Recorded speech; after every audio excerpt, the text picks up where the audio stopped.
నేను నీకు హెల్ప్ చేస్తే నా కడుపులో ఉన్న బిడ్డకు కూడా ప్రమాదం.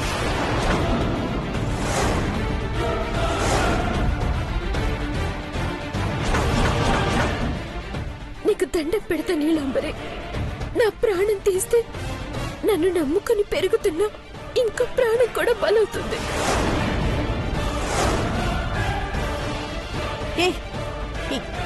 ఏం మాట్లాడుతున్నావు? నీ కడుపులో బిడ్డుందా? ఏంటి తమాషాలు చేస్తున్నావా? నాటకాలు ఆడుతున్నావా ఏంటి? నిజం నీలాంబరే, నేను బిడ్డను మోస్తున్నాను. ప్రామిస్, నా మీదొట్టు. ఓ ఐ సీ,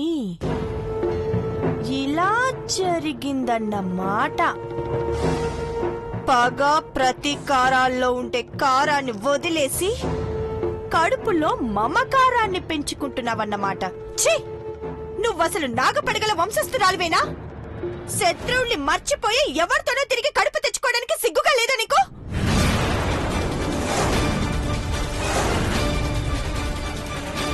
నేనే తప్పు చేయలేదు నీలాంబరే, కానీ అమ్మనవుతున్నాను. కానీ నువ్వనుకుంటున్నట్టు ఎటువంటి మోసం జరగలేదు. నిజం నీలాంబరే. ఎలా జరిగిందో తర్వాత అడుగుతాను, కానీ ముందైతే నువ్వు నాకు సాయం చేస్తావా లేదా? చెయ్యనని చెప్పాను కదా, మళ్ళీ ఎందుకు అడుగుతున్నావు? నువ్వు తల్లివి కాబోతున్నావని చెప్పాక నాకు నీ మొహం మీద ఉమ్మెయ్యాలనిపించింది. కాని ఊరుకున్నానంటే నేనెంత విశాల హృదయం గలదాన్నో ఆలోచించు. అందుకే నా అక్కని చంపను, కానీ నా అక్క కడుపులో పెరుగుతున్న బిడ్డని మాత్రం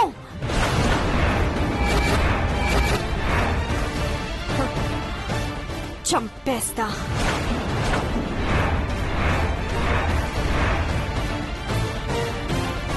ఒక్కసారి ఒక్కటే దెబ్బ స్మాష్ అయిపోతుంది. రేయ్, పట్టుకుంటా దీన్ని. నీలాంబరి, ఏం చేస్తున్నావు నీలాంబరి? నో, నన్నేం చేయొద్దు నీలాంబరి. నీకు దండం పెడతాను. నన్నేం చేయొద్దు నీలాంబరి, నన్ను వదిలే ప్లీజ్ నీలాంబరి, నన్నేం చెయ్యకు.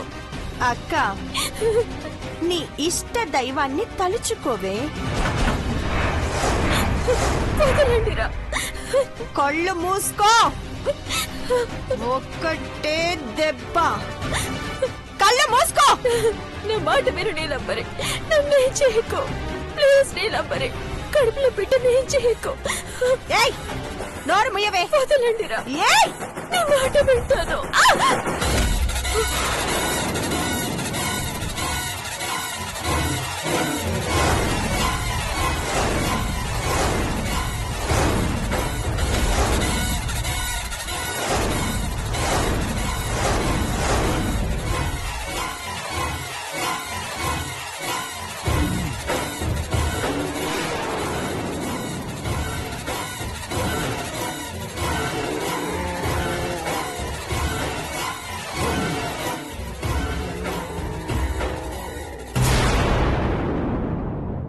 రెండు క్షణాల ఆలస్యమైతే కష్టమైపోయేది కదక్కా. రేయ్, పేపర్స్ ఇవ్వండి, సైన్ చేస్తుంది. నేను డాక్టర్కు ఫోన్ చేస్తాను.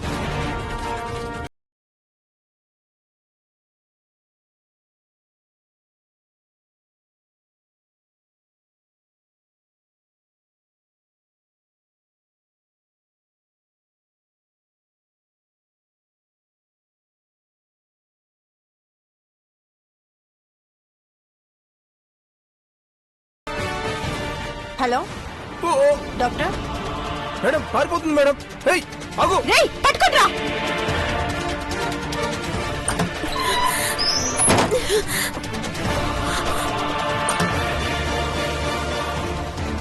ఏయ్ ఏయ్ తలుపు తీస్తావా లేదా? తలుపు తీవే. తలుపు తీ. నీకే చెప్పేది. ఏయ్ చంద్రముఖి, మర్యాదగా తలుపు తీ చెప్తున్నావు. నువ్వు తప్పించుకోలేవు. నేను తలుపు తీయను. చచ్చినా సరే నా బిడ్డను నేను కాపాడుకుంటాను. నేను సాయం చేయను నీలంబరే. నాకు ఆ దేవుడే సాయం చేస్తాడు. వీలైతే నేను చంపేస్తాడు. నేను మాత్రం తలుపు తీయను. పిచ్చిదానా, రూమ్ లో ఉండిపోయావే. నువ్వేమైనా పారిపోయాననుకుంటున్నావా? డోర్ ఓపెన్ చెయ్యి. డోర్ ఓపెన్ చెయ్యి. ఐశ్వర్య, నేను ఇక్కడ ఉన్నానని మీకెవరు చెప్తారు? మీ బిడ్డని ఎవరు కాపాడుతారు? అయ్యో, తీయవు కదూ. రేయ్ బద్దలు కొట్టండి రా.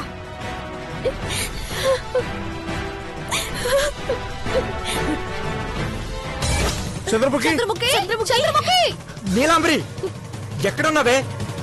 దమ్ముంటే కనపడవే, నీ అంతు చూస్తాను. ఐశ్వర్య, నువ్వు అటు చూడు. పార్వతి, నువ్వు ఇటేళ్ళు.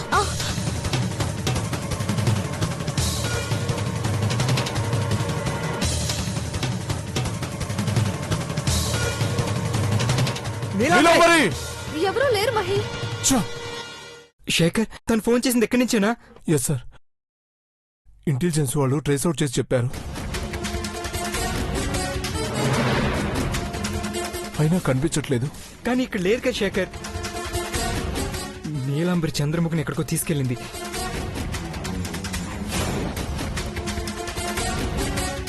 ఏం చేసి ఉంటుంది? నాకు పిచ్చి పట్టేలా ఉంది శేఖర్.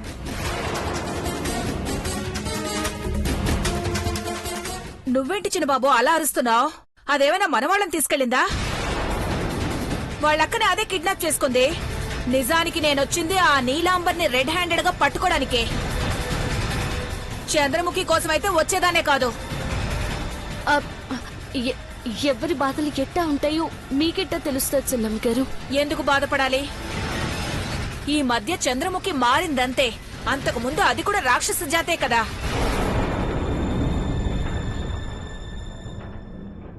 మన కుటుంబానికి ద్రోహం చేసిన వంశస్థులు వాళ్ళు. ఇద్దరూ చచ్చినా సంతోషమే. పిన్ని, అలా మాట్లాడుకో.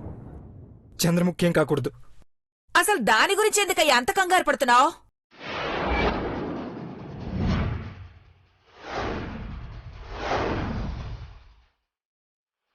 మారిపోయినది కదా చిన్నమ్మ గారు. అట్టంటప్పుడు జాలి పడాలి కానీ శాపనార్థాలు పెట్టకూడదు. నీలంబరి ఫోన్ చేసిందన్నావు కదా శేఖర్, ఆ నంబర్ని ట్రేస్ చేయి.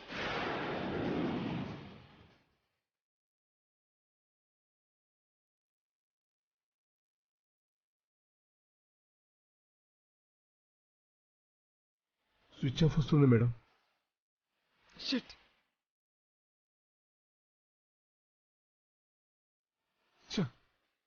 అంతా నా వల్లే పొరపాటు జరిగింది. నర్సు ఫోన్ చేసిందని తన పికప్ చేసుకోవడానికి వెళ్ళాను. ఇంతలోనే ఇలా జరిగింది.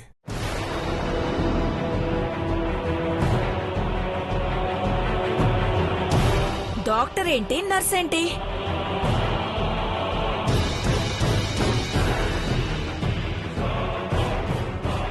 అది అంటే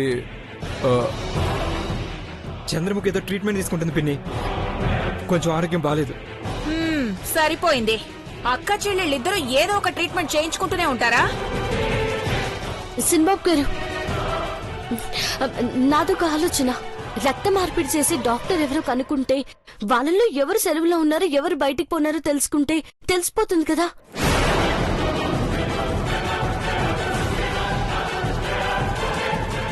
ఎంతమందినని? నువ్వు మాట్లాడు పిన్ని. శేఖర్, వదిన చెప్పింది కరెక్ట్. హెమటాలజిస్ట్ డాక్టర్ లిస్ట్ కనుక్కోండి. నీలాంబరి దగ్గర ఏ డాక్టర్ ఉన్నాడో తెలిసిపోతుంది. Make it fast Shekhar. అలాగే మేడం.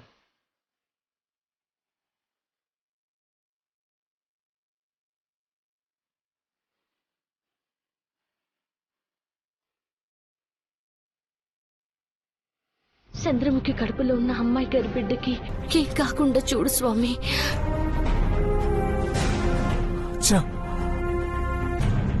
కలవట్లేదు మేడం.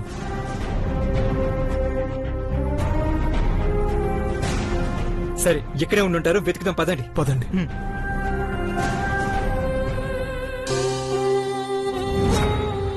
నేనిక్కడి నుంచి బయటపడటం కన్నా నా కుటుంబాన్ని ఎలా రక్షించుకోవాలా అన్నది ఆలోచించాలి. వీరభద్రస్వామి ఉత్సవాలు జరిపి పార్వతిని పెద్ద కోడలిగా ఊరందరి ముందు ప్రకటించి నా పెద్ద కొడుకు మొహంలో సంతోషాన్ని చూడాలనుకుంటే కొత్త సమస్య వచ్చేలా ఎందుకు చేసావు స్వామి?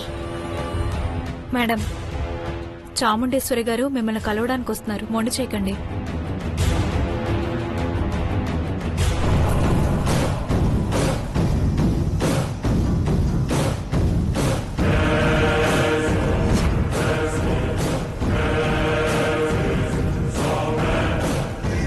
కలవడానికొచ్చి మొహం చాటేస్తున్నావెందుకు? వెలుగులోకి రా.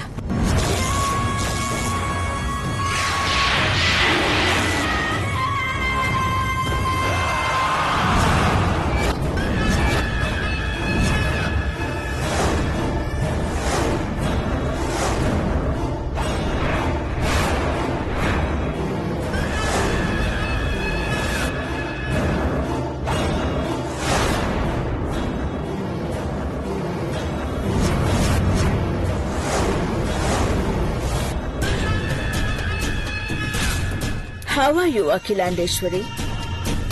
నేను ఎలా ఉన్నాను అని అడగొద్దు. నువ్వు నాలా ఉన్నావని విర్రవీగొద్దు. సాధించాక ఇంకే ఉంది. ఏం సాధించావు? నా పోలికలు కొన్ని ఉన్నాయనుకునేవాళ్లం, కాని ఇన్నేళ్ల నుంచి కాస్మెటిక్ సర్జరీస్ చేయించుకుని అచ్చం నాలా తయారయ్యావన్నమాట. ఇక్కడికి రాలేదు, ఘట్టమనేని ఇంట్లో అఖిలాండేశ్వరిగా ఉన్నాను. నీ కుటుంబాన్ని సర్వనాశనం చేస్తాను. చాముండేశ్వరి, అది నీ వల్ల కాదు.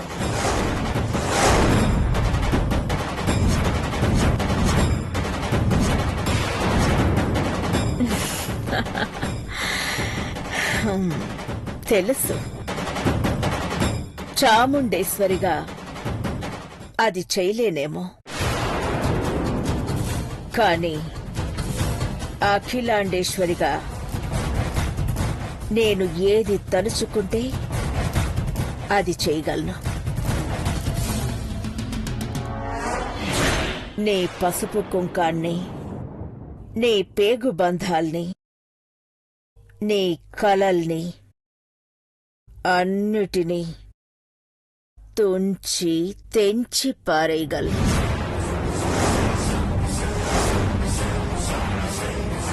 నువ్వుండేది అఖిలాండేశ్వరి స్థానంలో, అమ్మ స్థానంలో. అలాంటి పొజిషన్లో ఉండి ఇలా చేయడానికి నీకెంత ధైర్యం ఉండాలి? ధైర్యంగా వెళ్ళలేదు. అమ్మ మీద నీ బిడ్డలు చూపించే ప్రేమే నన్నక్కడ ఇమిడేలా చేసింది. ఆ ప్రేమనే ఈ చాముండేశ్వరి ఆయుధంగా వాడుకోబోతుంది. నువ్వు ఎన్ని వేషాలు వేసినా ఏదో ఒక క్షణం నా కొడుకు నిన్ను గుర్తుపడతాడు.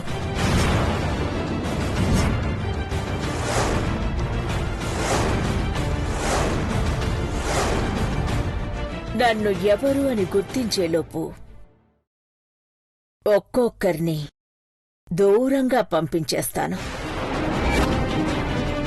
ఘట్టమనేని వంశ పరువు ప్రతిష్టలు కుప్పకూలడం నువ్వు చూస్తావు. కుప్పకూలిపోవడం అంటూ జరగదు. ఎందుకంటే అది నా ఇల్లు, నా వాళ్ళు. పద్మవ్యూహంలోకి వెళ్లి ఇరుక్కుంటే నువ్వు బలవ్వక తప్పదు.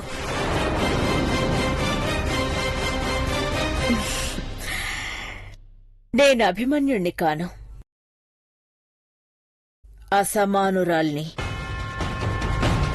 యుద్ధం ఎలా చెయ్యాలో నాకు బాగా తెలుసు. జీవితంలో దెబ్బతిన్నదాన్ని. నేనేంటో నీకు బాగా తెలుసు. నీది పట్టుదలైతే నాది పంతం. నువ్వు కొట్టిన గాయం ఇంకా మానలేదు, మానదు. అది చితిలోనే కాలిపోవాలి. అదే ముందు జరుగుతుంది చాముండేశ్వరి. నువ్వు పై చేయి సాధించడం అంటూ జరగదు. ఆఫ్ కోర్స్, బట్ ఇప్పుడు నా ఎడమ చేత్తోనే నీ ఇంటిని శాసిస్తున్నాను. నీ భర్త శివశంకర్ కూడా ఈ చెయ్యి పట్టుకుని, అఖిల ఎందుకిలా ప్రవర్తిస్తున్నావు అని అడుగుతున్నాడు. పాపం, స్పర్శని కూడా గమనించలేనంత బాధలో ఉన్నాడు. అంటే నేను ఏదైనా చెయ్యగలను అని అర్థం కదా? అలా అనుకుని పొరపాటు పడితే తీవ్రంగా నష్టపోతావు. నేను నష్టపోవడం అటుంచు కాని, ఏంటి అఖిలాండేశ్వరి, నీ కొడుకు కోడలు అంత గొప్ప ప్రేమికులా? పని మనిషిని గుళ్ళో పెళ్లి చేసుకుని ఇంట్లో గుట్టుగా కాపురం చేస్తుంటే గొప్ప జంట అని కీర్తించాలా? నీ ఆస్థాన సిద్ధాంతి తెగ గొప్పలు చెప్పాడు కూడా. సిద్ధాంతి గారు కలిశారా? కలిసినా నన్ను గుర్తుపట్టలేడు కదా. ఎందుకంటే అక్కడ నేను, నువ్వు.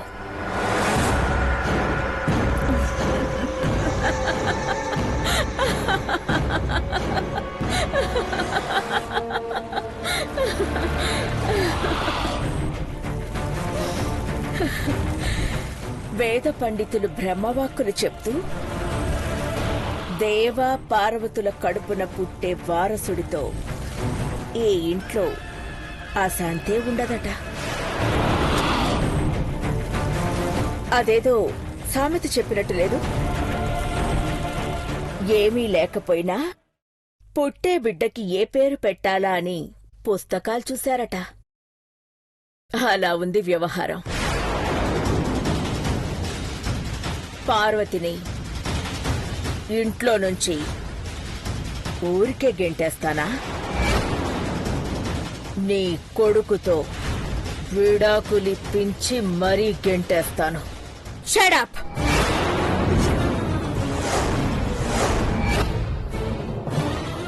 పిచ్చి పిచ్చి మాటలు మాట్లాడకు. నా ఇంటి పెద్ద కోడలు పార్వతిని నువ్వేమీ చేయలేవు. సిద్ధాంతి గారన్న మాటలు నిజం అవుతాయి. పెదబాబు పార్వతుల ప్రేమకి ఆ భగవంతుడే రాజీకొచ్చాడు. నువ్వెంత? నువ్వు నా చేతిలో బందీగా ఉన్నావు. ఆవేశంలో 2 మాటలు నన్ను తిట్టగలవేమో కాని పార్వతీ దేవాలని ఒకటి చేయలేవు. ఇంట్లో వాళ్ళిద్దరినీ దూరంగా పెట్టేశాను. వారసుడి గురించి కలలు మాత్రమే కనాలి కాని 9 నెలల గురించి ఆలోచించే అవకాశం లేకుండా చేశాను.